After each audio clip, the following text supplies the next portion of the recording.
এক ধরনের অসহায়ত্ব আছে, তা হলো নিজেকে বোঝাতে না পারার অসহায়ত্ব।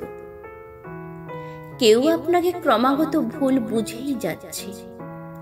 এটা সহ্য করা কি যে কঠিন হয়। এমন আপনি কাউকে খুব ভালোবাসেন, কিন্তু সে মানুষটা আপনাকে ভালোবাসে না।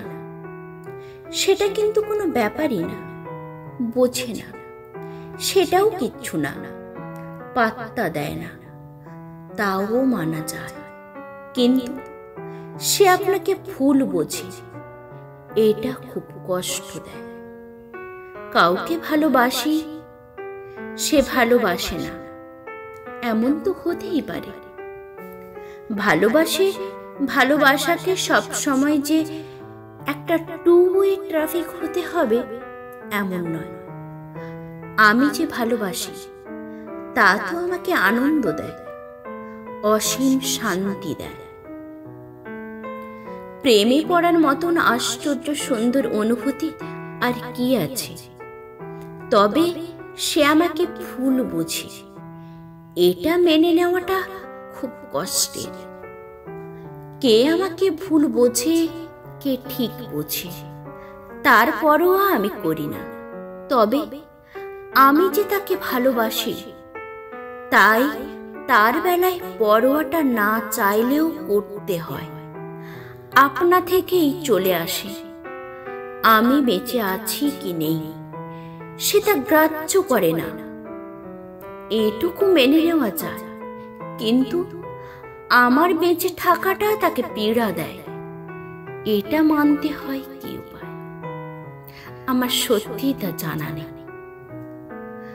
আর একটা ব্যাপার দেখেছি, আমি কাউকে স্নেহে বেঁধে রাখতে চাই, আমি তার প্রতি আন্তরিক, তার সাথে প্রত্যাশাহীন একটা সহজ যোগাযোগ রাখতে চাই। আর সে আমায় ভুল বোঝে আর বুঝেই যাচ্ছে। কখনো কখনো ঘৃণা পর্যন্ত করছে।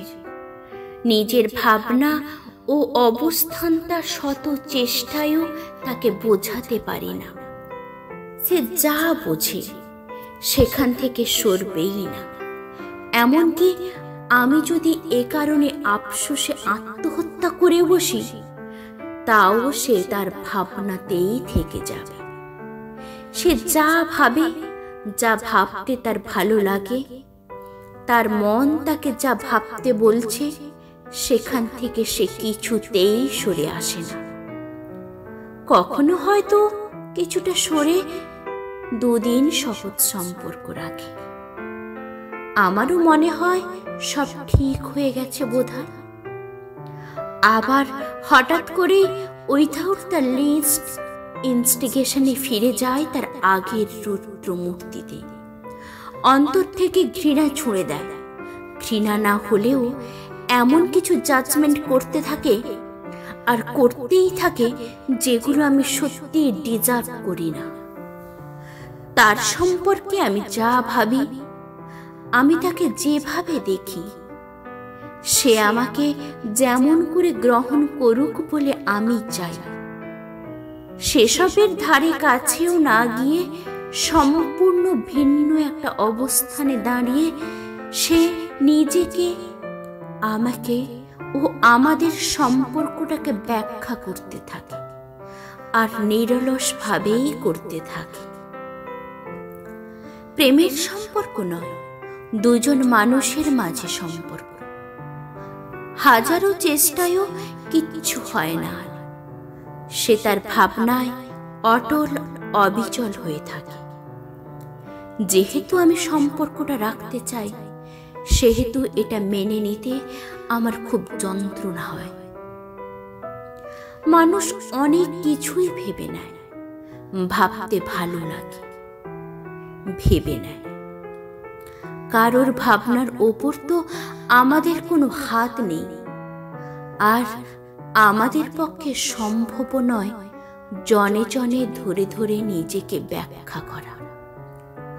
আমাদের যে চোখে দেখতে ভালো লাগে, মানুষ আমাদের সেই চোখেই দেখে। অগত্যা কি আর করা যাবে? যার যেমন ইচ্ছে ভেবে নিক। আমরা আমাদের কাজটা আন্তরিকভাবে করে যাব। লোকের প্রতিটি কথাকে মাথায় রেখে চলা অসম্ভব। সেক্ষেত্রে থেমে যাওয়াই একমাত্র পথ, আর থেমে যাওয়ার মানেই তো মৃত্যু। যে আমায় চেনে না, জানে না, বোঝে না, সেও আমায় জাজ করে, আমার সম্পর্কে নানান ভাবনা জানাতে থাকে, যে ভাবনাগুলোর কোনো ভিত্তি নেই। বাঁচতে চাইলে এসবকে পাত্তা দিতে হয় না, এসবকে শুনলেও তা হৃদয়ে রাখতে হয় না। তবে যদি সেই মানুষটি এমন কেউ হয় যাকে আমি ভালোবাসি বা স্নেহ করি, তখন খুব অসহায় লাগে। কাছের কারোর কাছে নিজেকে বোঝাতে না পারার মতন অসহায়ত্ব আর কিচ্ছু হয় না।